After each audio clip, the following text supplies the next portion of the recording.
Good evening students. जैसा कि आप जानते हैं प्रीवियस लेक्चर में हम नाउन के बारे में पढ़ रहे थे और मैक्सिमम टॉपिक्स कंप्लीट हो गए थे। आज ये लास्ट टॉपिक बचा है नाउन एंड नंबर, जिसको हम कंप्लीट करेंगे। उसके बाद नाउन से रिलेटेड आपका पूरा पोर्शन कंप्लीट हो जाएगा। नाउन से रिलेटेड आप कोई भी क्वेश्चन किसी भी एग्जामिनेशन के लिए कर सकते हैं। अगर आपने पूरे वीडियोस को देखा है तो आपको जो बारीक से बारीक भी नॉलेज होना चाहिए नाउन से रिलेटेड, सुपरफ्लॉस के बारे में, नंबर के बारे में, सिंगुलर और प्लूरल के बारे में, वो सारी नॉलेज आपके पास होगी और आप किसी भी क्वेश्चन को करने में एबल होंगे। तो आज उसी सीरीज को हम आगे बढ़ाते हुए पढ़ेंगे noun and number. Noun and number, तो आप जानते होंगे कि नंबर को टू पार्ट्स में डिवाइड किया गया है, सिंगुलर एंड प्लूरल। सिंगुलर को हिंदी में बोलते हैं एक वचन और प्लूरल को बोलते हैं बहुवचन। एक वचन अर्थात जिससे हमें किसी भी एक व्यक्ति वस्तु का बोध हो, और बहुवचन का मतलब होता है जिस शब्द से हमें एक से अधिक वस्तु या व्यक्ति का बोध हो। सेम डिफिनीशन इंग्लिश में भी है सिंगुलर और प्लूरल के लिए। तो कौन कौन से वर्ड ऐसे हैं नाउन के जो दिखते तो सिंगुलर है पर उनका यूज प्लूरल की तरह होता है? कौन से वर्ड ऐसे हैं जो होते प्लूरल है लेकिन उनका यूज सिंगुलर की तरह होता है? और कुछ ऐसे वर्ड्स जो हमको हमेशा एग्जाम में कंफ्यूज करने के लिए दिया जाता है, उन्हीं वर्ड से रिलेटेड आज हम कुछ सेंटेंस को, कुछ वर्ड्स को, कुछ टॉपिक्स को देखेंगे।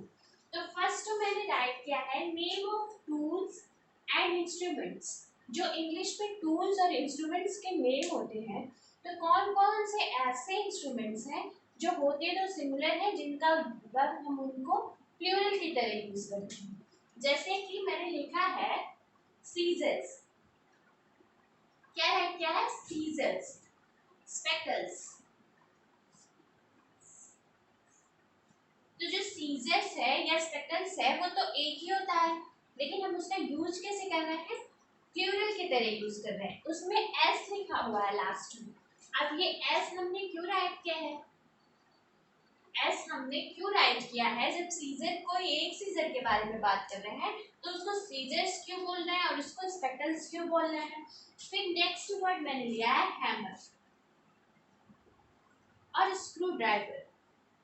तो जब हम सीजर्स, अगर name of tools and instruments को हम प्लूरल की तरह यूज करते हैं, तो जब सीजर स्पेकल्स को हम प्लूरल की तरह यूज कर रहे हैं, तो हैमर और स्क्रू ड्राइवर को सिंगुलर की तरह क्यों यूज कर रहे हैं? तो इसके जो बेसिक डिफरेंस है उसको हम जानेंगे कि हम सीजर को क्यों प्लूरल की तरह यूज कर रहे हैं और हैमर को क्यों सिंगुलर की तरह यूज कर रहे हैं। तो मैं कुछ ड्रॉ करके आपको दिखाना चाहूंगी। ये डायग्राम है सीजर, ये एक रफली डायग्राम है, और ये डायग्राम है स्पेकल्स। ये स्वच्छ भारत वाला गांधी जी का चश्मा है। अंडरस्टूड? तो अब ऐसा क्यों है कि हम सीजर को प्लूरल की तरह यूज कर रहे हैं, स्पेकल्स को प्लूरल की तरह यूज कर रहे हैं? ऐसा इसलिए है क्योंकि अगर हम सीजर को 20 से डिवाइड कर दे या कट कर दे, तो ये एक सिमेट्री टाइप ड्रॉ करेगा, एक सिमेट्री फिगर ड्रॉ करेगा, बिल्कुल ऐसे। सेम इसी तरह अगर हम स्पेकल्स को भी 20 से कट लगा दें तो ये भी एक सिमेट्री फिगर ही ड्रॉ करेगा। सिमेट्री फिगर क्या होता है? जो दोनों साइड जो फिगर है वो इक्वल है, जितना पार्ट इधर है उतना ही पार्ट इसका उधर है। तो जो भी वर्ड्स टूल्स और इंस्ट्रूमेंट्स के एक सिमेट्री फिगर को रिप्रेजेंट करते हैं, एक सिमेट्री डायग्राम को रिप्रेजेंट करते हैं, उसका यूज हमेशा किस तरह होता है? प्लूरल की तरह होता है। हैमर क्या है या स्क्रू ड्राइवर क्या है? स्क्रू ड्राइवर, हैमर क्या है? ये है, एक्सक्यूज मी,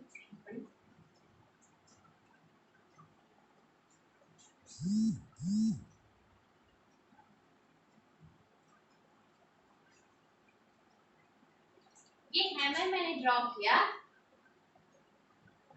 इसको अगर हम बीच से कट लगाएंगे तो क्या ये सिमेट्रिक फिगर ड्रॉ कर रहा है? नहीं, इसका जो ये पार्ट है वो अलग हो जाएगा और ये पार्ट अलग हो जाएगा, तो ये एक असिमेट्रिक डायग्राम। और next screw driver, screw driver को भी अगर हम बीच से कट लगाएंगे तो ये एक सिमेट्रिक फिगर ड्रॉ नहीं करेगा। तो name of instruments and tools में क्या है कि अगर वो एक सिमेट्रिक फिगर ड्रॉ करेगा तो उसका यूज किस तरह होगा? प्लूरल के फॉर्म में होगा। और अगर वो एक सिमेट्रिक फिगर नहीं बनाएगा, अगर इसका स्ट्रक्चर ऐसा नहीं होगा, तो वो कैसे यूज होगा? सिंगुलर की तरह यूज होगा।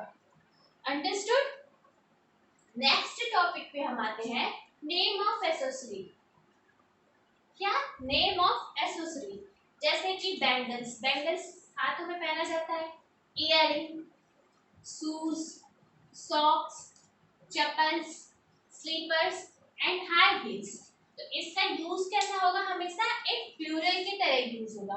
क्यों? क्योंकि बैंगल्स भी क्या होगा? पेयर ही होगा। बैंगल्स हम जब भी पहनेंगे तो पेयर ही पहनेंगे। इयररिंग्स भी क्या होगा? इयररिंग्स भी क्या होगा? हमेशा पेयर में ही लगाते हैं इयररिंग्स को भी। शूज भी पेयर में होता है, सॉक्स भी, चप्पल्स एक इंग्लिश वर्ड है, स्लीपर्स भी और हाई हील्स भी। तो इसलिए हम इसका यूज कैसे करते हैं? प्लूरल के रूप में करते हैं। नेक्स्ट जो हमारा टॉपिक है वो है ड्रेस आइटम। ड्रेस आइटम में pants, jeans, trousers, half pants. Half pants कोई वर्ड नहीं है, इसकी जगह हम क्या यूज करते हैं? शॉर्ट्स। हाफ पैंट की जगह हम क्या यूज करते हैं? शॉर्ट्स। पजामास, लेगिंग्स, प्लाजोस, ये सब क्या है? हम जो भी ड्रेस आइटम है, ये भी एक सिमेट्रिक डायग्राम ही ड्रॉ करते हैं। कैसे ड्रॉ करते हैं? ये क्या है? एक रफली डायग्राम है पैंट का, पैंट्स। अगर हम इसको बीच से कट लगाएंगे तो ये एक सिमेट्री डायग्राम ड्रॉ करेगा या नहीं? ड्रॉ करेगा। इसलिए हम इसका यूज कैसे करते हैं? प्लूरल के रूप में। ये टी शर्ट है, अगर इसको भी हम बीच से कट लगाएंगे तो ये भी क्या है? एक सिमेट्री डायग्राम ड्रॉ करेगा, बनाएगा। इसलिए हम इसका यूज हमेशा किस फॉर्म में करेंगे? प्लूरल में करेंगे। पैंट नहीं बोलेंगे, क्या बोलेंगे? पैंट्स। क्या बोलेंगे? पैंट्स बोलेंगे। Jeans, trousers, shorts, pyjamas, leggings. अब मान लो एक सेंटेंस है जहां पे लिखा हुआ है, इसको इरेज कर,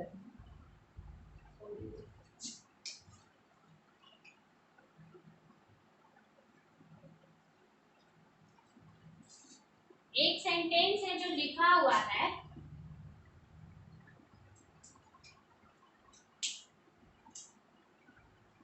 where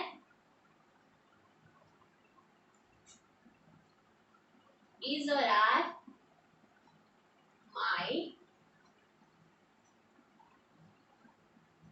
pants। तो कौन सा हेल्पिंग वर्ब यूज करेंगे? where are my pants और where is my pants।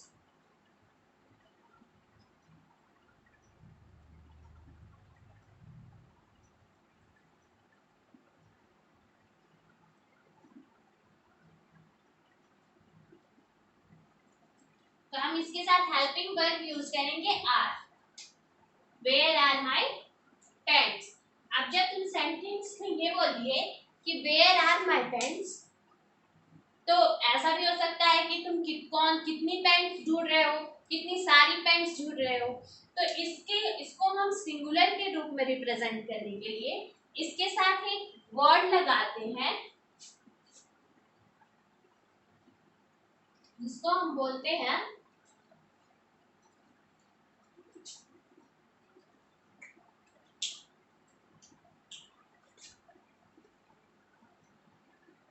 Appear of.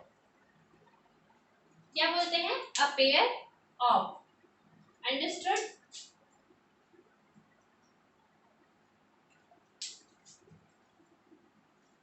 अब हम नेक्स्ट पे आते हैं। ऐसे ना ये कैसे नाउन मैंने आपको बताया, ऐसे नाउन जो होते सिंगुलर है, सिंगुलर की तरह होते हैं या एक होते हैं, लेकिन उनका वर्ड उनको हम यूज कैसे करते हैं, प्लूरल की तरह।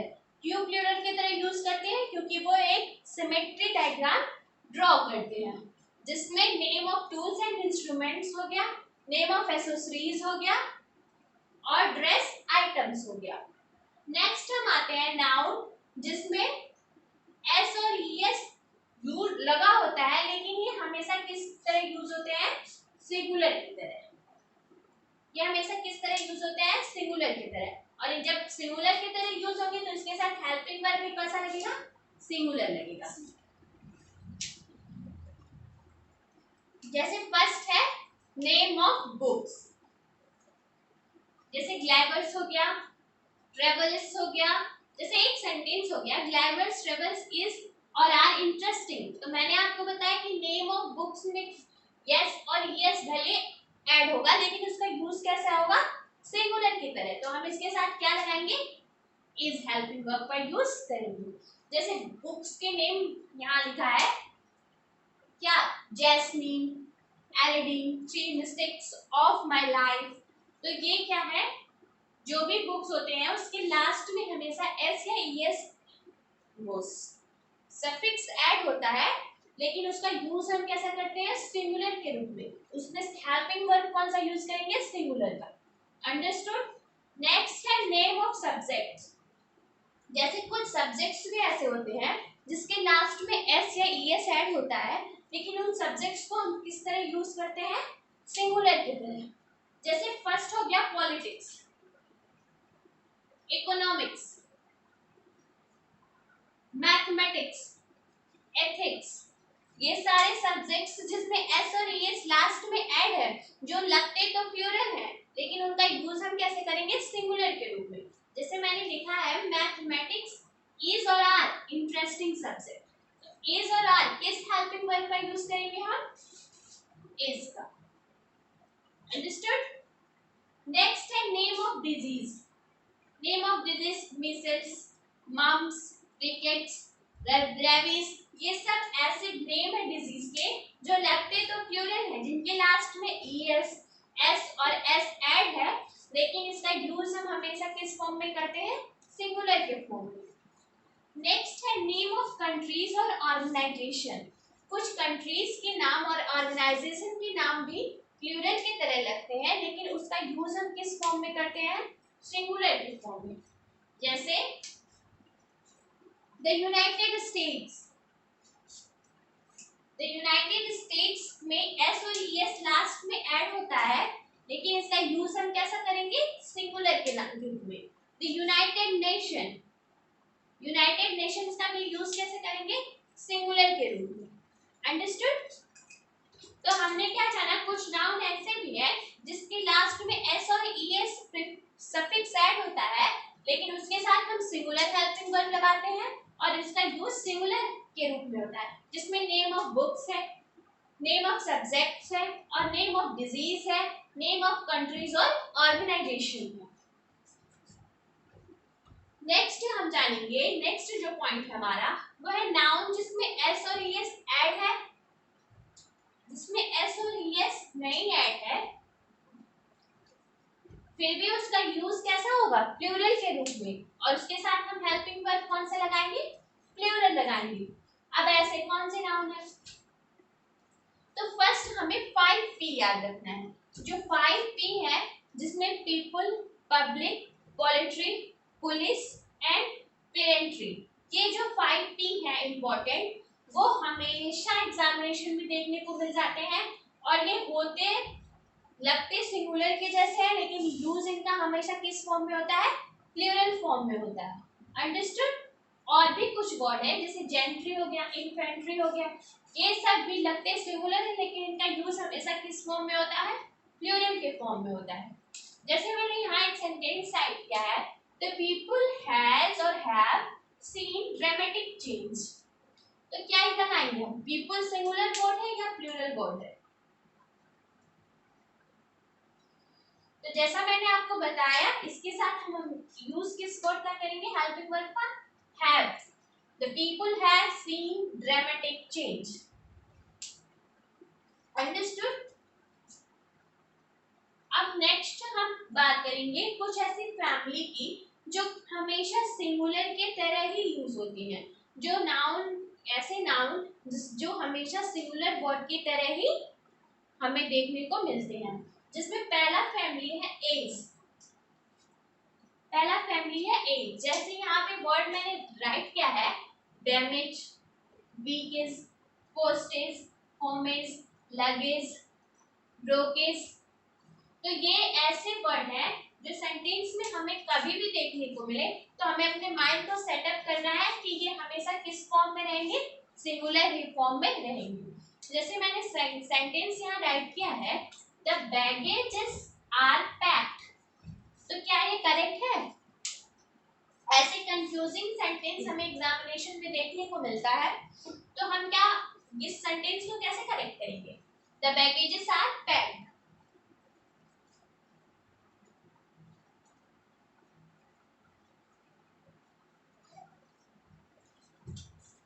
तो इसमें क्या करेंगे,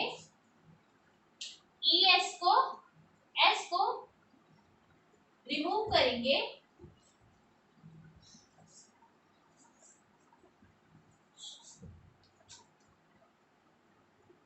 एस को रिमूव करेंगे और आर को।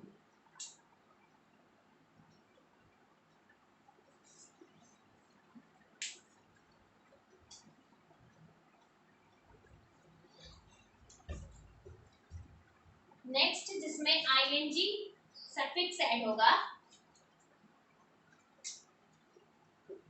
जिसको हम लिख सकते हैं पार्किंग, ड्रिंकिंग, स्मोकिंग, सराउंडिंग। ये सारे वर्ड्स कैसे हैं, जो हमेशा सिंगुलर की तरह ही यूज होते हैं। जैसे हम एक और लिख सकते हैं इनिंग्स। इनिंग्स का यूज सिंगुलर और प्लूरल दोनों की तरह होता है। नेक्स्ट है ईएनटी और एनटी। जैसे इक्विपमेंट, मैनेजमेंट, मैनेजमेंट,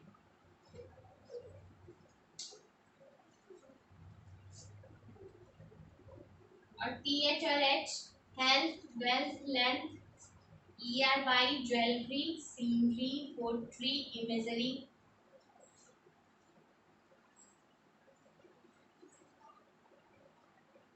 इमेजरी क्या होता है, जो हम स्ट्रक्चर किसी भी चीज से रिलेटेड अपने सामने फॉर्म करते हैं उसको इमेजरी बोलते हैं। और टीएच और एच, हेल्थ, वेल्थ, लेंथ, इसको याद करने में कोई दिक्कत नहीं होगा। ईएनटी और एनटी, इक्विपमेंट, मैनेजमेंट और मैनेजमेंट, ये कुछ वर्ड्स हैं। अब एक वर्ड है वर्क। वर्क का यूज कैसा होता है, अनकाउंटेबल नाउन के रूप में, जिसको कहते हैं ड्यूरेशन ऑफ टाइम। अब वर्क्स मैंने बताया था कि अनकाउंटेबल नाउन में जब भी हम एस या ई एस ऐड करेंगे तो उसका मीनिंग क्या होगा, चेंज हो जाएगा। इसका मीनिंग क्या हो जाएगा, चेंज हो जाएगा। तो वर्क्स जब हम वर्क में लगाएंगे तो नया वर्ड बनेगा रिपेयर, मेंटेन्स, सॉरी वर्क्स का मीनिंग क्या निकलेगा, रिपेयर और मेंटेन्स। और दूसरा मीनिंग इसका निकलेगा लिटरेरी राइटिंग। तो जब मैंने लिखा this room needs lot of work और वर्क्स, क्या लिखेंगे, वर्क्स। क्या राइट करेंगे, works, lot of works. Marker का भी नाटक है, क्या लिखेंगे, works. Understood. I love to read work और वर्क्स ऑफ शेक्सपियर। तो मैंने बताया कि वर्क्स का एक और मतलब है लिटरेरी राइटिंग। तो यहाँ पे क्या यूज करेंगे हम, वर्क्स का। तो मैंने क्या बताया कि जब वर्क अनकाउंटेबल फॉर्म में होगा तो ये किसको रिप्रेजेंट करेगा, ड्यूरेशन ऑफ टाइम को। लेकिन जैसे हम इसमें एस ऐड करेंगे, ये रिपेयर करेगा मेंटेनेंस को, रिपेयरिंग और मेंटेनेंस को रिप्रेजेंट करेगा और लिटरेरी राइटिंग को रिप्रेजेंट करेगा। तो जब कभी इससे रिलेटेड सेंटेंस हुए एग्जामिनेशन में देखने को मिलेंगे। तो हम इसके साथ क्या यूज करेंगे, वर्ब्स। अब जैसे हेयर, हेयर किस चीज को रिप्रेजेंट करता है, हमारी ब्यूटी को। कहते हैं ऐसा कि अगर बाल खूबसूरत ना हो तो खूबसूरती आधी हो जाती है। तो हेयर जो है वो किस चीज को रिप्रेजेंट करता है, हमारी खूबसूरती। तो ये अनकाउंटेबल में होता है तब किसको रिप्रेजेंट करता है, हमारी खूबसूरती को। लेकिन जैसे ही ये इसको हम ब्यूटी बना देते हैं तो ये चेंज हो जाता है, उसका भी इसको रिप्रेजेंट करने लगता है नंबर। अंडरस्टैंड, इसको हेयर कट या हेयर ड्रेस कौन सा वर्ड करेक्ट है, तो इसमें करेक्ट क्या है, हेयर ड्रेस। हेयर कट बिल्कुल इनकरेक्ट है। जैसे हम देखेंगे कि हेयर्स कैसे रिप्रेजेंट करता है नंबर को।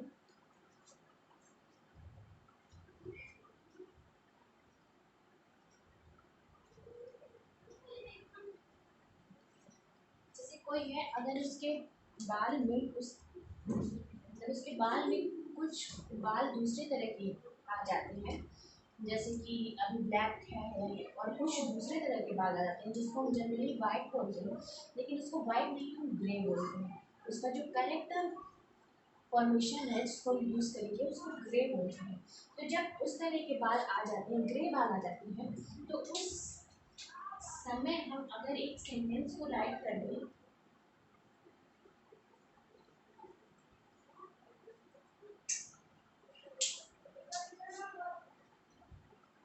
he has or have some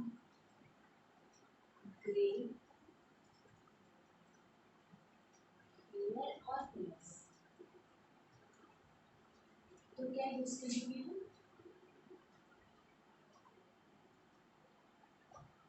इसको करेक्ट कैसे करेंगे। तो मैंने आपको बताया जब हम इसमें एस लगा देते हैं तो पहले तो इसको ऐसे ही रहेंगे क्योंकि यहाँ क्या रहेगा सम, तो ये क्या रिप्रेजेंट कर रहा है, ग्रे हेयर। हाँ, कुछ ब्यूटी से इसका रिलेशन नहीं है, ये कोई खूबसूरती नहीं बता रहा है, ये क्या बता रहा है, अमाउंट को बता रहा है कि सम ग्रे हेयर्स। तो इसलिए हम इसके साथ क्या यूज करेंगे, हेयर्स।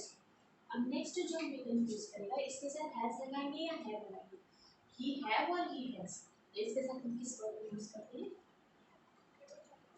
तो ये मैंने बताया आपको हेयर्स। और नेक्स्ट एक वर्ड है फिश।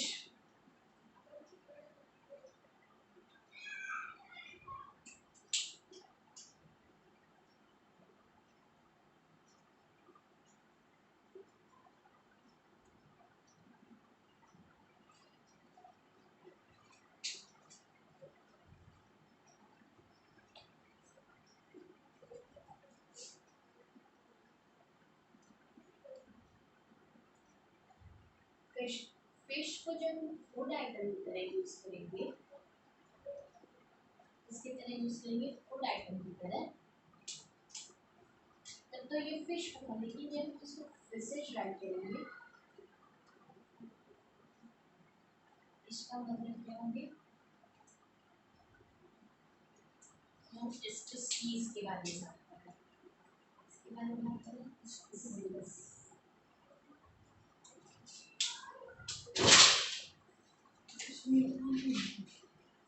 बात करें स्पीसीज के बारे में, एक बहुत ही फेमस पीस है जिसे लोग खाना पसंद करते हैं, सैलमन। तो मान लो कोई सेंटेंस बोले कि I am enjoying salmon what ever, जो भी रिलेटेड उससे, तो सैलमॉन्स करके हमेशा एग्जामिनेशन में देखने को मिलता है। एक है पाइक, अगर पाइक को भी पाइक से, I am enjoying Pikes what ever, तो ये क्या होगा, हमेशा एग्जामिनेशन में एस और एस देता है कंफ्यूज करने के लिए। तो जब भी हम फिश को फूड आइटम की तरह प्रोवाइड करेंगे तो हमेशा इसके साथ एस और एस नहीं लगा होगा। लेकिन अगर भी फिशेज राइट है तो उसका रिलेशन किससे होना चाहिए, स्पीसीज से होना चाहिए। तो नाम से रिलेटेड जो भी इम्पोर्टेंट टॉपिक्स है आज तक वो मैंने कंप्लीट कर लिया। नाउन से रिलेटेड नंबर को भी हमने देख लिया। अब नाउन हमारा पूरा कंप्लीट हो चुका है। जितना भी हमारे एग्जामिनेशन के लिए इम्पोर्टेंट है, चाहे वो सी टाइप हो, चाहे वो बी टाइप हो, चाहे सुपर टाइप हो, नाउन से रिलेटेड कोई भी टॉपिक ऐसा नहीं है जो हमने छोड़ दिया। तो नेक्स्ट डे हम जब मिलेंगे तो मैं इससे रिलेटेड जो इम्पोर्टेंट क्वेश्चंस हैं और जो प्रीवियस ईयर के क्वेश्चंस हैं सीटेट या टेट से रिलेटेड वो भी आपको करवा। Thank you.